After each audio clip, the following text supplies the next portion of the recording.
La rencontre entre le Premier ministre et le bureau de l'Association des éditeurs privés ASEP avait pour but non seulement d'apporter le soutien de la presse au gouvernement, mais aussi d'évoquer certaines difficultés qui minent le domaine. Plusieurs questions ont été évoquées, principalement celle de l'aide à la presse. Le problème a été soumis au chef du gouvernement afin de trouver un document heureux. Comme vous le savez si bien, depuis 4 ans, depuis 4 longues années, notre association, l'ASEP, ne reçoit plus l'aide à la presse qui nous était annuellement destinée. Cette aide substantielle venant du gouvernement aidait les directeurs de publication que nous sommes à faire face à beaucoup de charges.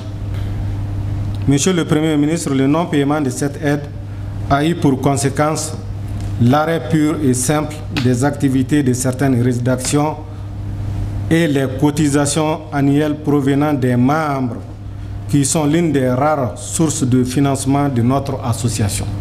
Nous vous prions de bien vouloir étudier notre requête et débloquer les montants d'aide à la presse pour alléger nos souffrances et redynamiser les rédactions de presse.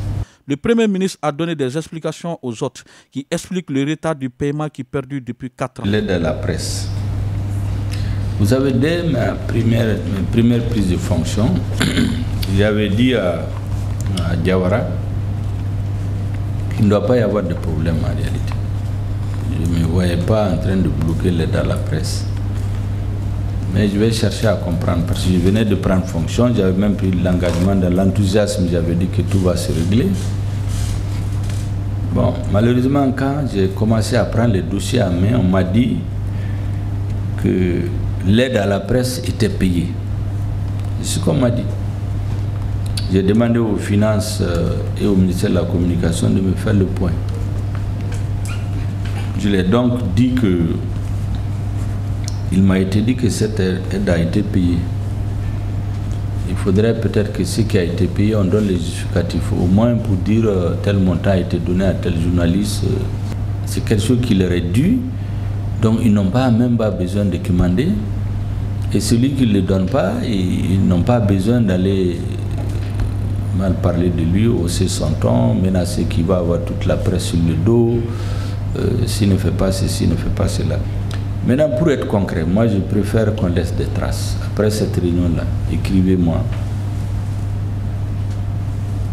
Moi, je vais mettre à votre disposition toute la documentation qui m'a été fournie. Et s'il y a une solution, on va la trouver. Okay. Parce qu'on me parlait de 80 millions. Je dis, ce n'est pas que de 80 millions, ou 100 millions, ou 200 millions. Je ne sais pas combien d'années, je crois qu'on n'a pas payé. Ça fait quand même 4 ans que ce n'est pas payé. Moi, je suis là depuis 1 an. Donc, je ne peux pas être le responsable du non-paiement.